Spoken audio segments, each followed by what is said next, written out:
Quero que você tome a sua Bíblia nessa manhã.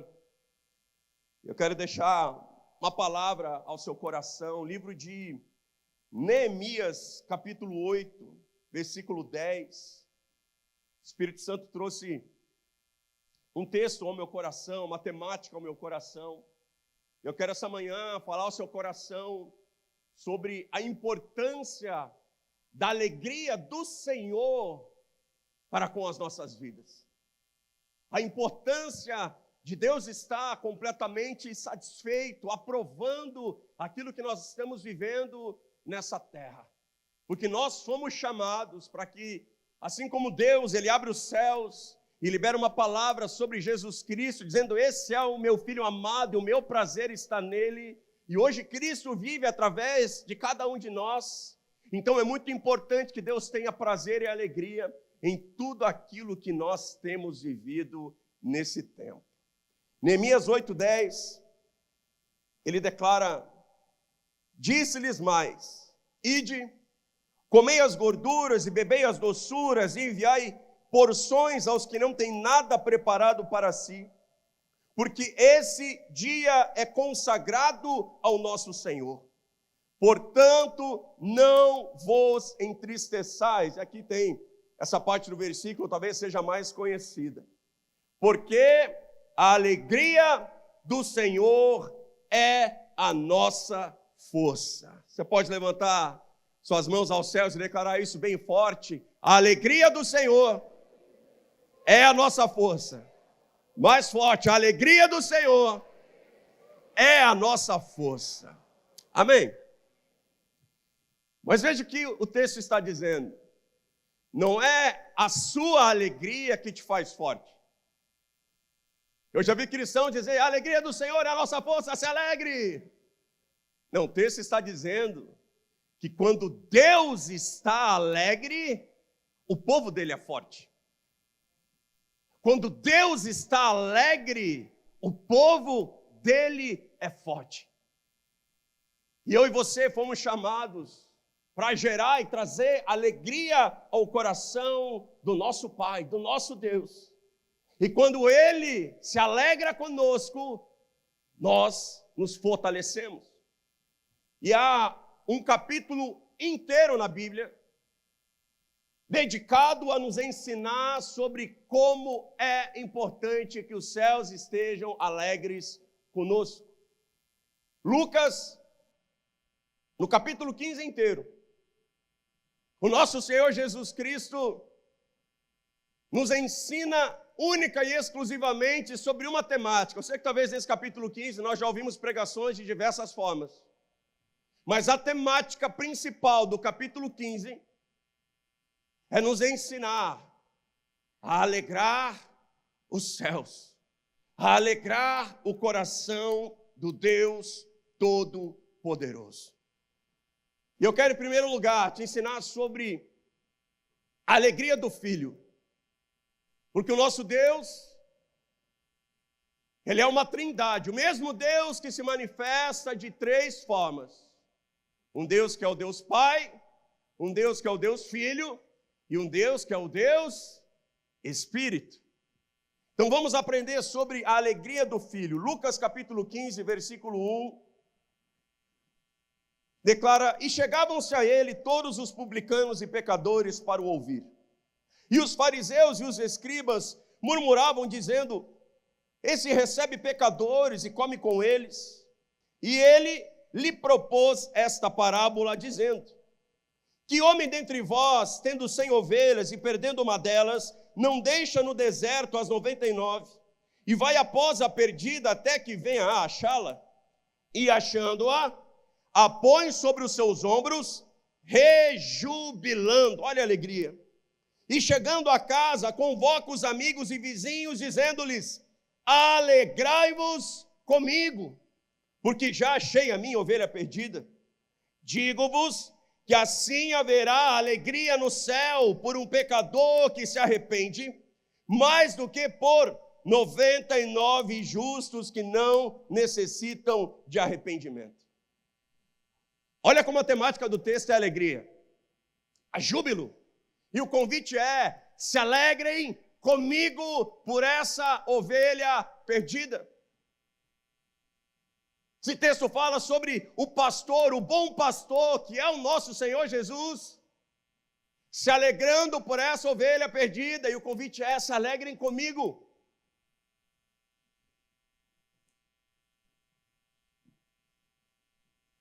E o bom pastor, que deixa as 99 ovelhas que não precisavam de socorro, que estavam seguras, e vai atrás da ovelha perdida, ele traz essa ovelha sobre os ombros. Ele caminha e ele carrega essa ovelha sobre os ombros. Por isso o Evangelho nos ensina que Jesus Cristo, ele é sempre o fundamento. Ele é a base, ele é a estrutura através da qual nós vivemos, nós nos movemos, nós existimos. A importância daquele que está de alguma forma perdido, se permitir ser carregado por Jesus, se permitir ser encontrado por Jesus, sabendo que o bom pastor, ele vai sempre na nossa direção. A gente tem o hábito de dizer: eu aceito a Jesus, mas a verdade mesmo é que Ele é quem nos aceita, Ele é que vai ao nosso encontro, Ele é que nos carrega, que nos cura, que nos sara, que nos leva ao lugar de segurança. O bom pastor precisa ser o nosso fundamento. E se há alegria nos céus, quando ele leva a sua ovelha nos ombros, essa alegria dos céus nos fortalece. Há um outro texto que fala sobre a mesma coisa. O texto que nos ensina sobre a diferença da casa sobre a rocha e a casa sobre a areia. Qual é a diferença? O fundamento. Para quem olha de fora, as duas casas são iguais, elas estão prontas, elas estão construídas. Mas a casa que é construída sobre a rocha, nos momentos difíceis, quando vem a chuva, o vento, a tempestade, a enchente, é uma casa forte, ela permanece. Mas a casa que não tem um fundamento, a casa construída sobre a areia, quando vem os tempos difíceis só mostram a fraqueza daquela casa, e a Bíblia declara: ela cai, e grande é a sua ruína. Por isso a Bíblia diz: existem duas pessoas no mesmo lugar.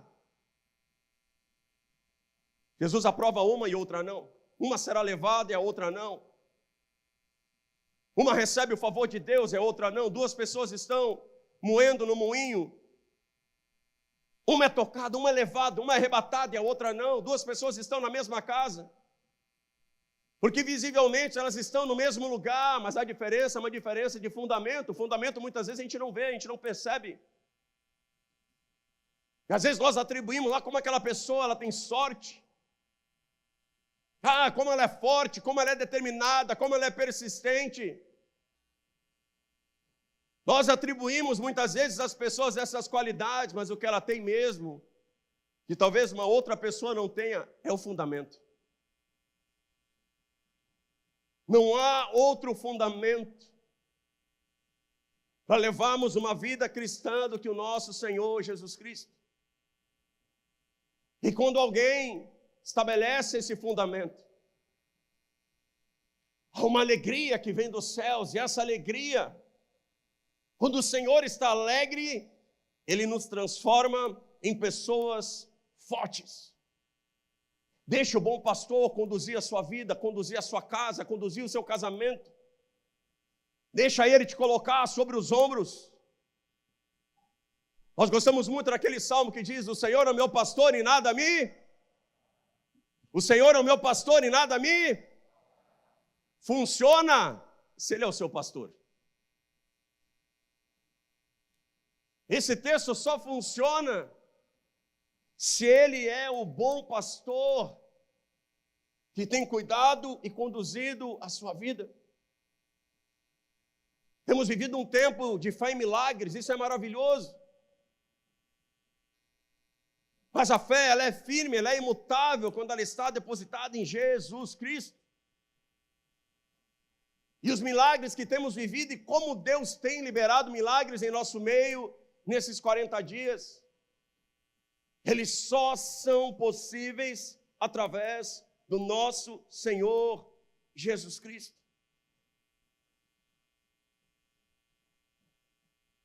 João capítulo 20, versículo 11. Declara: e Maria estava chorando fora, junto ao sepulcro. Estando ela, pois, chorando, abaixou-se para o sepulcro e viu 2 anjos vestidos de branco, assentados aonde jazera o corpo de Jesus, um à cabeceira e outro aos pés. E disseram-lhe eles: mulher, por que choras? E ela lhes disse: porque levaram o meu Senhor e não sei aonde o puseram. E tendo dito isso, voltou-se para trás e viu Jesus em pé, mas não sabia que era Jesus. Disse-lhe Jesus: mulher, por que choras? Quem buscas?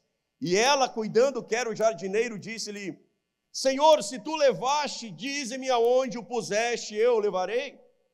Disse-lhe Jesus: Maria, e ela, voltando-se, disse-lhe: Rabone, que quer dizer mestre.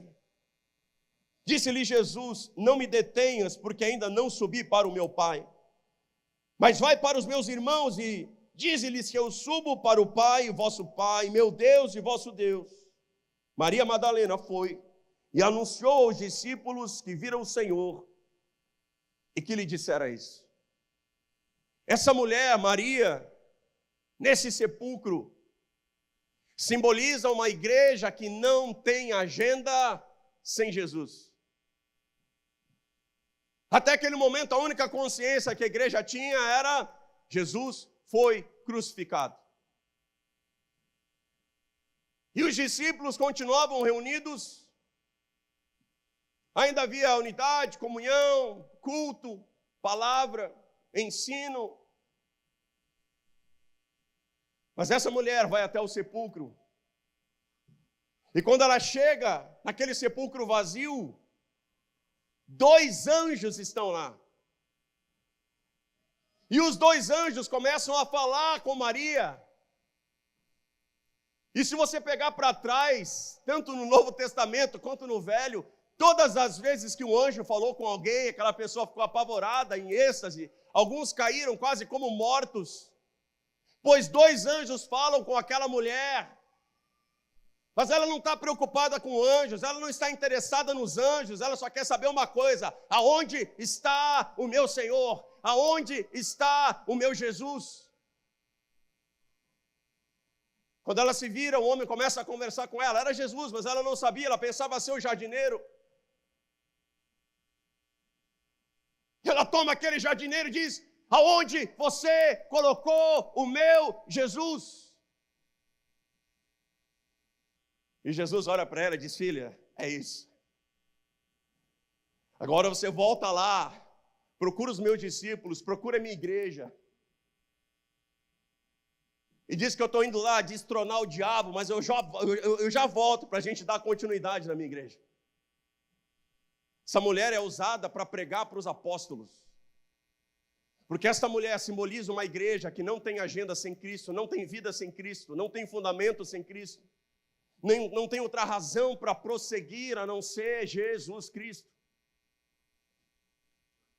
Eu sei que às vezes parece redundante a gente falar muito de Cristo para a igreja.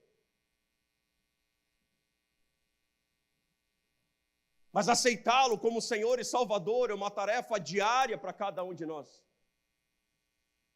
Mas pastor, eu aceitei já Jesus Cristo lá em 2008, lá em 94, lá tantos anos atrás. Mas talvez, por alguma razão, alguma situação, um dia nós o recebemos como Senhor e Salvador. Mas por alguma razão, a partir daquele ponto, nós tomamos a nossa vida de volta e passamos a construir, talvez, alguma área da nossa vida sobre um outro alicerce. Procurando a felicidade em coisas, em situações. Mas se eu entregar minha vida para Jesus hoje, eu vou ser feliz? Não, se você entregar sua vida para Jesus hoje, você vai ser forte. Porque Jesus se alegra com a sua decisão. E a alegria do Senhor é a nossa força. Por isso Jesus disse, vocês terão tribulações nesse mundo, mas não se preocupe. Porque eu te faço alguém forte, para que você supere todas essas tribulações. Ele te dá fé e Ele provoca milagres, para que você supere todas as adversidades que esse mundo possa te oferecer. Nem sempre na sua caminhada com Deus você vai estar feliz e vai estar tudo uma maravilha. Mas se você tem Cristo como seu fundamento, você sempre será forte o suficiente para vencer todas as adversidades que se levantarem no seu caminho. Coloque a mão no seu coração, querido. Queria pedir que todos fechassem os olhos. Essa oração vai ser entre você e Jesus. Você não vai ficar de pé, eu não vou te chamar aqui à frente. É o momento entre você e Jesus, mas eu sinto no meu espírito de não avançar sem dar essa oportunidade, talvez, para alguém aqui hoje entregar pela primeira vez a sua vida a Jesus. E dizer, Jesus, seja o meu fundamento, seja a razão de todas as coisas. Jesus, eu não quero prosseguir sem o Senhor. Eu quero dar oportunidade essa manhã, talvez, para alguém que, por alguma razão, está afastado dos caminhos de Jesus e tem construído a sua vida, mesmo crendo em Jesus, mas construindo a sua vida, o seu casamento, as suas finanças, longe dele. Todos os olhos fechados, queridos. Se você quer entregar a sua vida para Jesus e colocar Ele como fundamento nessa manhã, levante a sua mão direita aí, só o suficiente para mim te ver. Mantenha sua mão levantada. Se você essa manhã está voltando para Jesus e quer colocá-lo novamente como fundamento da sua vida, levante sua mão direita também. Quero que toda a igreja repita comigo essa manhã, Senhor Jesus. Declare mais forte, Senhor Jesus.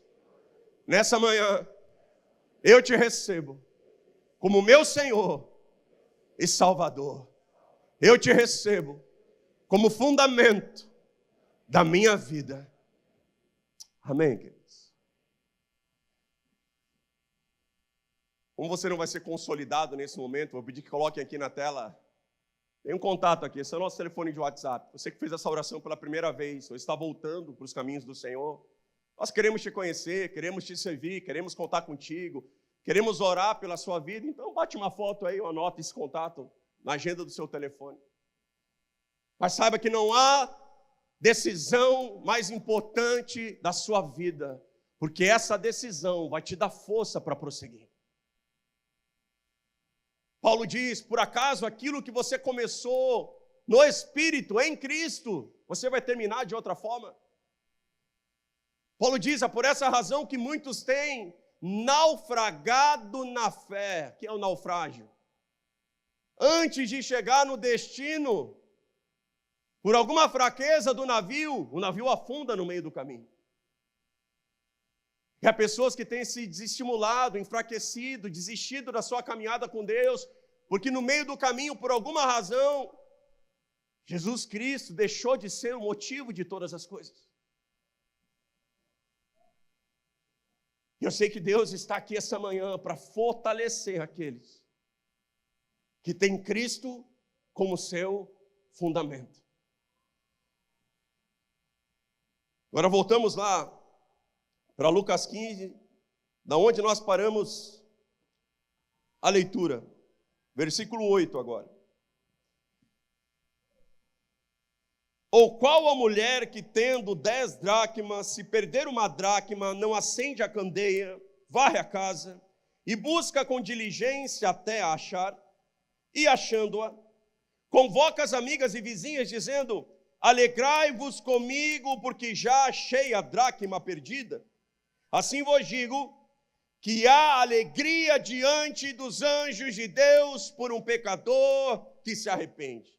Mais uma vez, mais um texto que nos ensina sobre a alegria nos céus. E esse texto fala, depois de aprender sobre a alegria do Filho, a alegria de Cristo, agora nós aprendemos sobre a alegria do Espírito Santo. A alegria que nós encontramos do lado de dentro.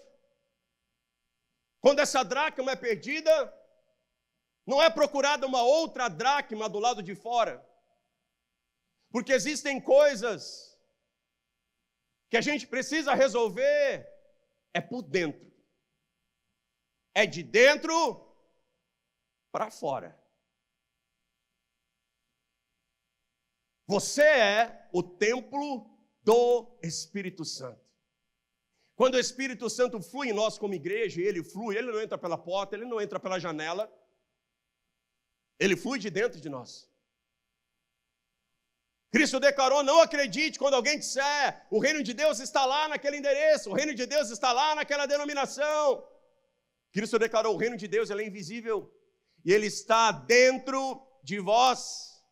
Um dia, em pouco tempo, o reino de Deus será visível e estabelecido nessa terra de forma natural, mas hoje o primeiro lugar que Deus deseja governar é o seu coração.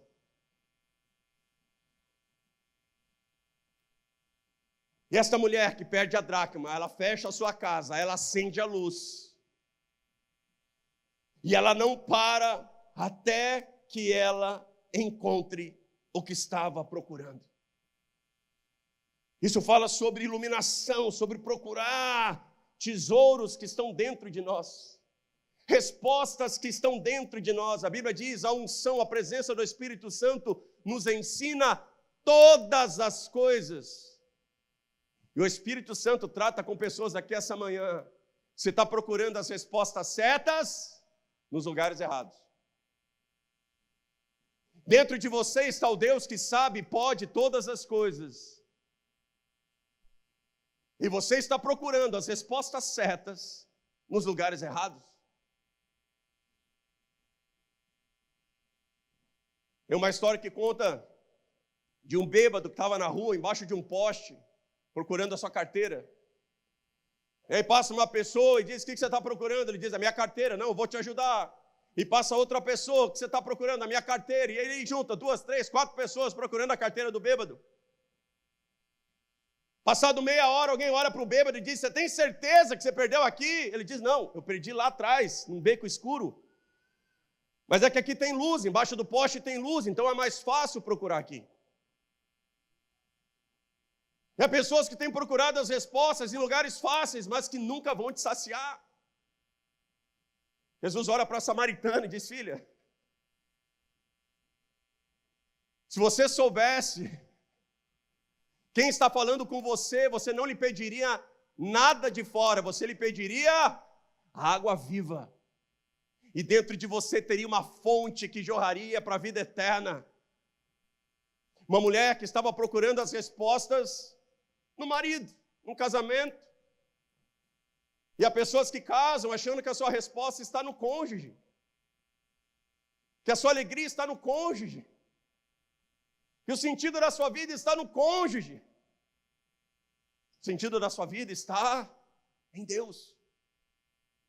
E quando você se propõe a buscar o Espírito Santo, a encontrar o que falta para te completar nele, o Deus que é Espírito se alegra. E quando esse Deus se alegra, você é forte. Ninguém é tão forte na igreja quanto uma pessoa cheia do Espírito Santo. Pois a igreja do Senhor Jesus já pregava o evangelho, expulsava demônios, curava enfermos. E Jesus ainda disse, olha, vamos encerrar essas atividades por enquanto. Se reúnam lá em Jerusalém, até que do alto vocês sejam revestidos. Porque nenhum daqueles milagres, nenhum daquele poder, daquele mover, daqueles resultados poderiam substituir uma vida cheia do Espírito Santo de Deus. Efésios 5,17 diz, por isso não sejais insensatos, mas entendei qual seja a vontade do Senhor.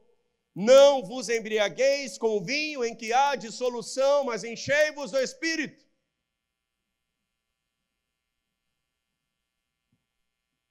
A Bíblia diz, não seja insensato, não perca o seu juízo, mas entenda qual é a vontade de Deus para a sua vida.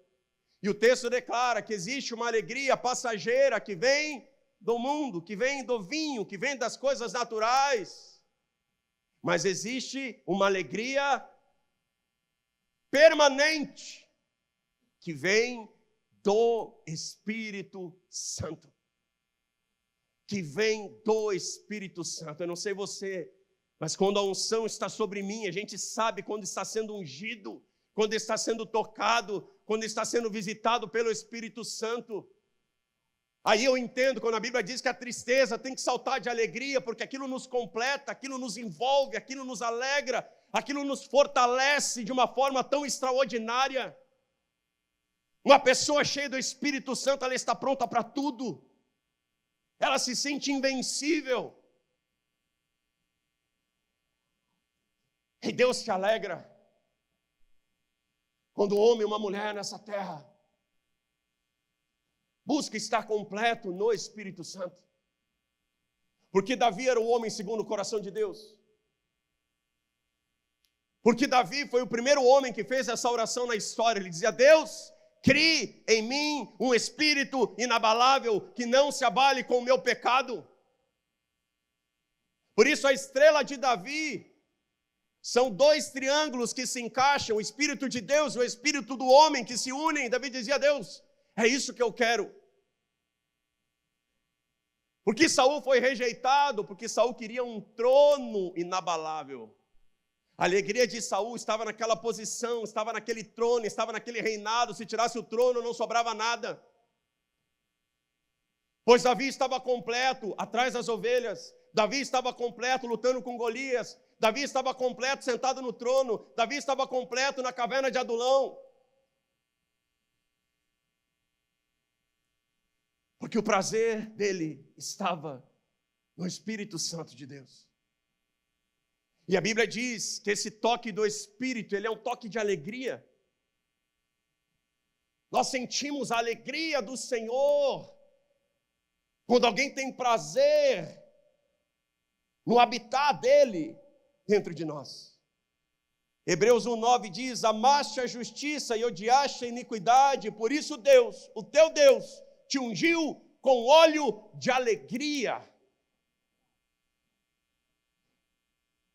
Porque é tão bom quando o Espírito Santo vem sobre nós, porque nós sentimos o pulsar do coração de Deus.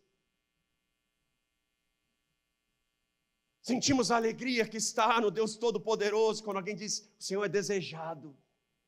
Eu quero te buscar, eu quero ser cheio, eu quero a tua vida em mim. E naquele momento, Ele nos fortalece. Coloque a mão no seu coração. Eu não sei como está o seu relacionamento com o Espírito Santo. Mas eu entendo, quando Jesus declarou, você pode ter problemas comigo, e a gente se acerta. Você pode ter problemas com o Pai, e a gente se acerta. Mas se você tiver um problema com o Espírito Santo, é um caminho sem volta. Porque aí, querido, é uma crise que você vive aqui dentro. Essa inquietação que você sente é falta do Espírito Santo. Essa ansiedade é falta do Espírito Santo. Esse sentimento de que falta alguma coisa para te fazer feliz é porque dentro de você tem um espaço que cabe certinho o Espírito Santo.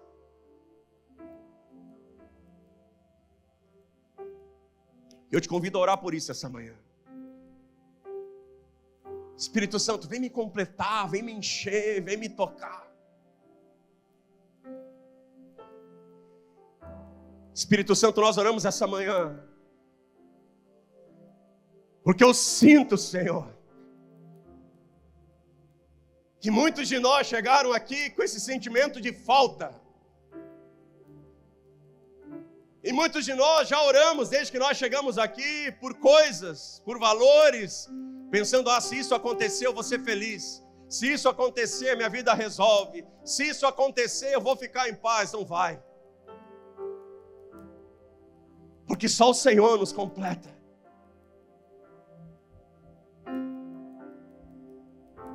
E nós oramos, Senhor, por uma igreja cheia do Espírito Santo.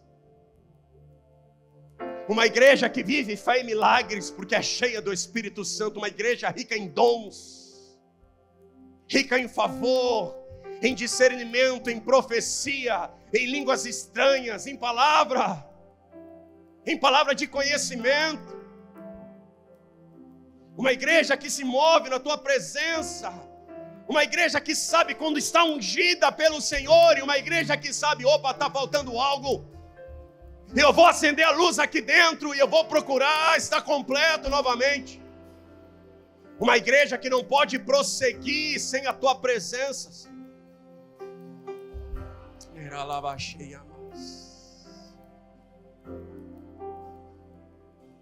Deus se alegra quando você busca o Espírito Santo. E quando Ele se alegra, você é forte.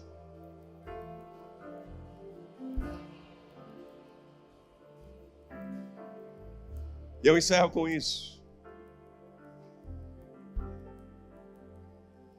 Ainda em Lucas 15, versículo 25. E o seu filho mais velho estava no campo, e quando veio, chegou perto de casa, ouviu a música e as danças, e chamando um dos servos, perguntou-lhe o que era aquilo, e ele lhe disse: veio teu irmão, e o teu pai matou o bezerro cevado, porque o recebeu são e salvo. Mas ele se indignou e não queria entrar, e saindo o seu pai, rogava-lhe que entrasse com ele. Mas respondendo ele, disse: pai, eis que eu te sirvo há tantos anos, sem nunca transgredir o mandamento. Nunca me deste um cabrito para alegrar-me com os meus amigos. Vindo, porém, esse seu filho que desperdiçou seus bens com as meretrizes, mataste-lhe o bezerro cevado. E ele lhe disse: filho, tu sempre estás comigo, todas as minhas coisas são suas. Mas era justo alegrarmos-nos e folgarmos, porque este teu irmão estava morto e reviveu, tinha se perdido e achou-se. Se nós aprendemos sobre a alegria do filho, a alegria do espírito, essa última parábola fala sobre a alegria do pai. A gente pensa que o filho pródigo é aquele que se perdeu no começo, mas ele se arrepende, ele volta e ele está na festa do pai. Que o filho pródigo é esse, querido, do final do texto. Que quando Deus diz: venha se alegrar comigo, e ele não consegue se alegrar. E Deus trata com pessoas que não conseguem se alegrar por aquilo que acontece na casa dele. Não conseguem participar daquilo que está acontecendo na casa dele. E Deus está falando com pessoas essa manhã, querido: venha participar da festa. Venha participar do que está acontecendo na casa do Pai. Você não veio assistir um culto, você veio participar desse culto.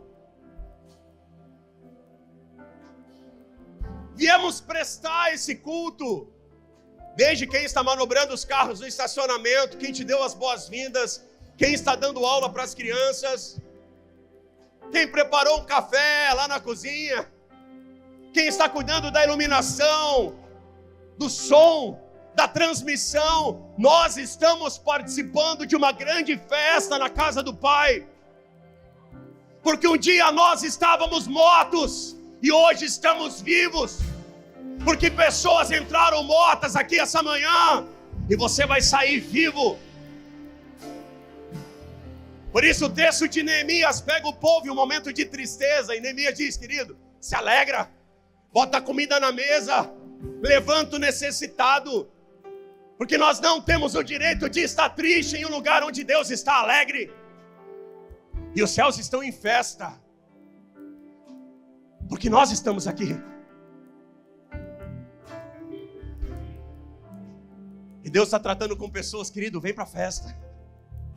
Vai para o GR, vai para as escolas, vai para a montanha, vai para os congressos.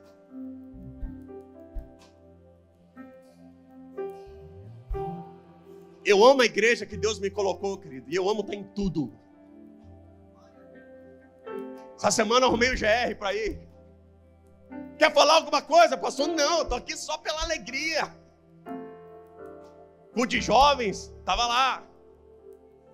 Sexta-feira, adolescentes, eu estava ali, eu sou adolescente também, há mais tempo do que eles, mas também mora um adolescente aqui dentro. Ah, você faz porque você é pastor? Não.